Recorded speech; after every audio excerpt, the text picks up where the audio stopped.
नमस्कार दोस्तों, मैं हूं दीपक चौरसिया और मेरे सोशल मीडिया के मंच पर आपका स्वागत है। आज उपराष्ट्रपति का चुनाव पूरा हो गया है। देश को सीपी राधाकृष्णन के तौर पर एक नए उपराष्ट्रपति मिल गए हैं। महाराष्ट्र के गवर्नर के तौर पर सीपी राधाकृष्णन ने सभी दलों से बेहतर संबंध स्थापित किए थे और अब उनकी जिम्मेदारी ये होगी कि राज्यसभा के सभापति के तौर पर वो न केवल राज्यसभा चलाएं, लेकिन सीपी राधाकृष्णन को इसलिए भी उपराष्ट्रपति बनाया गया क्योंकि वो खाटी संघ के बैकग्राउंड से आते हैं। मैंने पहले भी अपने सोशल मीडिया प्लेटफॉर्म एक्स पर लिखा था कि कोई खाटी संघी ही इस बार उपराष्ट्रपति के पद पर बैठेगा, क्योंकि जगदीप धनखड़ को बैठाकर बीजेपी ने जो गलती की उसका खामियाजा बीजेपी भुगत रही है। दरअसल जनता दल की पॉलिटिक्स से निकल कर आते हैं जगदीप धनखड़, और जगदीप धनखड़ देवीलाल के बेहद करीबी रहे हैं। और देवीलाल जब उप प्रधानमंत्री बने थे तब उसी वक्त सरकार के अंदर उनको जो है केंद्र कैबिनेट मंत्री बनाया गया था, केंद्रीय मंत्री बनाया गया था। उसके बाद वो काफ़ी समय तक कांग्रेस के अंदर रहे। कांग्रेस के बाद भारतीय जनता पार्टी में आए 2014 के चुनाव से पहले, और उसके बाद उन्हें पश्चिम बंगाल का गवर्नर बनाया गया। लेकिन सबसे बड़ा सवाल ये है कि जगदीप धनखड़ अब क्या करेंगे। इसको लेकर कई तरह की सियासी अटकलें लगाई जा रही है, इसको लेकर कई तरह के सियासी संकेत निकल कर आ रहे हैं। लेकिन अब ये बात पुख्ता हो गई है कि जगदीप धनखड़ अपना मुंह तो खोलेंगे, और मुंह खोलेंगे तो क्या कहेंगे, इसके ऊपर भी सबकी निगाहें लगी हुई है। दरअसल जगदीप धनखड़ के नजदीकी सूत्रों ने एक के बाद एक कई सारे खुलासे किए हैं। पहला खुलासा उन्होंने ये किया कि जगदीप धनखड़ को एक दिन पहले तक भी नहीं पता था कि उनसे इस्तीफा मांग लिया जाएगा। उनसे ये इस्तीफा एकाएक मांगा गया और कुछ ऐसे चीजें उनके सामने रखी गई जिसके चलते जगदीप धनखड़ को अपना इस्तीफा देने पर मजबूर होना पड़ा। जगदीप धनखड़ के दो ऑप्शंस दिए गए थे। पहला ऑप्शन उनके पास ये था कि या तो वो इस्तीफा दे दे या फिर वो नो कॉन्फिडेंस मोशन जो उपराष्ट्रपति के खिलाफ संसद के अंदर आता है उसका सामना करें। दूसरी स्थिति जगदीप धनखड़ नहीं चाहते थे, इसीलिए उन्होंने अपने पद से इस्तीफा दे दिया। दरअसल जगदीप धनखड़ का लंबे समय से सरकार के साथ तनाव चल रहा था, और लोग ये बताते हैं कि जगदीप धनखड़ सार्वजनिक तौर पर सरकार की न केवल बुराई क्या करते थे बल्कि ये भी कहते थे कि सरकार में उनके जो फैसले होते हैं या उनको जो वरीयता मिलनी चाहिए या उनको प्रोटोकॉल के हिसाब से जो जो सुविधाएं मिलनी चाहिए वो नहीं मिलती हैं। तो जगदीप धनखड़ के मन में ये भी कष्ट था, इसलिए जगदीप धनखड़ कई मौकों पर सरकार गिराने जैसी बात भी कर चुके थे।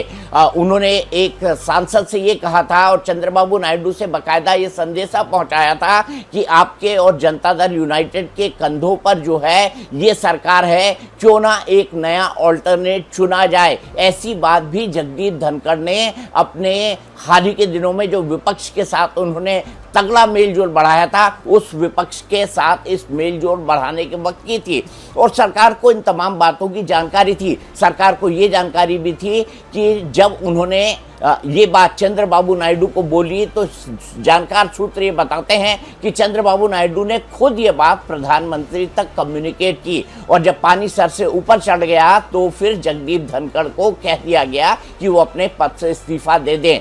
दरअसल जगदीप धनखड़ के नजदीकी सूत्र ये बताते हैं कि जगदीप धनखड़ ने इस्तीफा देने से पहले अपने घर में उपराष्ट्रपति का जो स्टाफ होता है उसके लिए 40 किलो जलेबी मंगवाई थी। अगर इस्तीफा उनके मन में होता या उनके दिमाग में ये चल रहा होता कि इस्तीफा देना पड़ सकता है या इस्तीफे की नौबत आ सकती है तो शायद वो 40 किलो जलेबी न मंगवाते। अब इसको उनके नज़दीकी सूत्र ये दावा करके कह रहे हैं कि दरअसल उन्हें एकाएक इस्तीफा देने के लिए कहा गया, और एकाएक इस्तीफा देने के लिए कहने के बाद उनसे आनन फानन में ये इस्तीफा ले लिया गया। हालांकि हाल ही के दिनों में गृह मंत्री अमित शाह से जब एक इंटरव्यू के अंदर सवाल पूछा गया उपराष्ट्रपति के पद से हटने पर, तो उनका यही कहना था कि उन्होंने स्वास्थ्य कारणों से इस्तीफा दिया है, इसके अलावा और कुछ पॉलिटिकल इस बारे में पढ़ना ठीक नहीं होगा। तो जगदीप धनखड़ की सरकार से जबरदस्त खटपट हो गई थी, और आखिरी दिन एक जो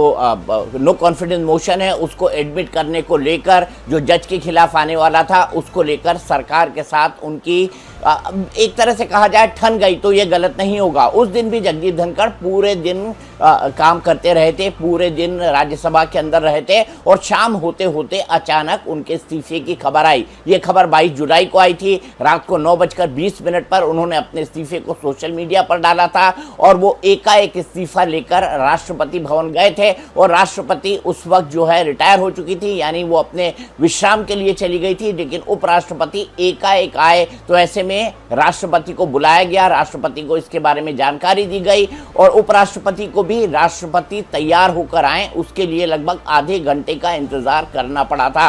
और उसके बाद जगदीप धनखड़ ने ये पूरी जानकारी सोशल मीडिया पर दे दी। अब जगदीप धनखड़ ये तमाम जानकारी दे चुके हैं और जगदीप धनखड़ बोलने में बहुत एक्सपर्ट है। उन्हें बहुत वाचाल राज्यपाल भी माना जाता था, उन्हें बहुत वाचाल उपराष्ट्रपति भी माना जाता था। हाल ही के दिनों में भारतीय जनता पार्टी के जितने भी विरोधी हैं उनसे उन्होंने संपर्क और संबंध बनाना शुरू किया था। और हाल के दिनों में आपको पता है ना, कई सारी खबरें आई थी संघ और सरकार के बीच खटपट की। तो जगदीप धनखड़ लंबे समय से संघ के पदाधिकारियों से मिल रहे थे और वो चाहते थे कि संघ उनके पूरे मामले में हस्तक्षेप करे, सरकार की फंक्शनिंग के अंदर हस्तक्षेप करे। वो संघ को ये जताना चाहते थे कि आपकी बातों की अनदेखी हो रही है या सरकार पूरी तरह से संघ की बातें सुनती नहीं है। इसके बकायदा उन्होंने कई उदाहरण भी संघ के नेताओं के सामने रखे थे। लेकिन संघ ने इस पूरे मसले पर जगदीप धनखड़ की मध्यस्थता को नहीं स्वीकारा। संघ ने कहा कि इस मुद्दे पर वो तटस्थ रहेंगे और अगर वो जगदीप धनखड़ के साथ खड़े दिखाई देते हैं तो ऐसे में सरकार और संगठन के बहुत कंफ्यूजन होगा। वैसे भी ऐसे राजनीतिक मामलों में संघ तटस्थ रहता है और संघ अपनी इसी भूमिका को लगातार कायम रखता है। तो उपराष्ट्रपति ने संघ के करीब जाने की कोशिश की लेकिन उनकी दाल वहां पर नहीं गली। वैसे ही उन्होंने विपक्षी सांसदों के पास, विपक्षी नेताओं के पास जाने की कोशिश की, सरकार की खिलाफत करने की कोशिश की, लेकिन जो वो करते थे उसकी जानकारी प्रधानमंत्री को मिल जाती थी। और मैंने जो 10 कारण आपको बताए थे, जिन 10 कारणों के चलते जगदीप धनखड़ को इस्तीफा देना पड़ा, उसमें यह भी था कि वो सरकार के खिलाफ लगातार षड्यंत्र कर रहे थे। गृह मंत्री अमित शाह और प्रधानमंत्री नरेंद्र मोदी के लिए अपमानजनक भाषा का इस्तेमाल करते थे और मेरे ख्याल से उनका कॉन्फिडेंस या उनका ओवर कॉन्फिडेंस उस वक्त ज़्यादा बढ़ा जब भारतीय जनता पार्टी मात्र 240 सीटों पर सिमट गई। तो भारतीय जनता पार्टी जब मात्र 240 सीटों पर सिमटी तो उनको लगा कि ऐसे समय जब ये सरकार बैसाखियों पर टिकी है, मैं एक नए पॉलिटिकल मूवमेंट को खड़ा कर सकता हूं। मेरे ख्याल से ये उनकी खामख्याली थी, ये उन्होंने कुछ अपने बारे में ज़रूरत से ज़्यादा सोच लिया। इसीलिए जगदीप धनखड़ जो है वो कई सारी चीज़ों को जानते हैं, वो कई सारी चीज़ों के बारे में प्रकाश डाल सकते हैं, वो कई सारी चीज़ों के बारे में बोल सकते हैं। फिलहाल जगदीप धनखड़ अभय चौटाला के फार्म हाउस पर हैं। अभय चौटाला के इस परिवार के साथ जगदीप धनखड़ का बेहद पुराना रिश्ता है। वे मानते हैं कि ताऊ देवीलाल यानी अभय सिंह चौटाला के दादा, अभय चौटाला के दादा उनके पॉलिटिकल मेंटोर थे, उनके राजनीतिक गुरु थे और वही जगदीप धनखड़ को राजनीति के अंदर लेकर आए। दोनों के बीच एक समानता ये है, दोनों जाट समुदाय से आते हैं और जाट समुदाय के जो रसूखदार परिवार हैं उनसे उनका सीधा का सीधा नाता है। और इसीलिए अभय चौटाला ने कहा है कि जगदीप धनखड़ चाहे जब तक चाहें वो मेरे इस फार्म हाउस पर रह सकते हैं। दरअसल उपराष्ट्रपति निवास छोड़ने के बाद जगदीप धनखड़ को एक नए टाइप 8 बंगले के अंदर शिफ्ट होना है। ये बंगला उन्हें केंद्र सरकार मुहैया कराएगी और केंद्र सरकार जब ये बंगला मुहैया कराएगी उसका रिनोवेशन और बाकी चीज़ों में थोड़ा वक्त लगेगा और इसी थोड़े वक्त के लिए वो अभय चौटाला के मकान पे या फार्म हाउस के ऊपर रहने के लिए गए हैं। लेकिन अब सवाल यहाँ पर खड़ा होता है कि क्या जगदीप धनखड़ अपना मुंह खोलेंगे? उनके नज़दीकी सूत्रों की माने तो अभी तक सिर्फ इस बात का इंतजार हो रहा था कि उपराष्ट्रपति के चुनाव पूरे हो जाएं। अब उपराष्ट्रपति के चुनाव पूरे हो गए हैं, तब तक जगदीप धनखड़ पूरी तरह से खामोश थे। अब जगदीप धनखड़ क्या करेंगे? जगदीप धनखड़ सीरीज में बोल सकते हैं, एक के बाद एक कई सारी बातों का खुलासा वो कर सकते हैं। उनके नज़दीकी सूत्रों का कहना है कि हमारी अभी उनसे मुलाकात नहीं हुई है, वो फ़ोन पर इन संबंधों में ज़्यादा बात करने से बच रहे थे।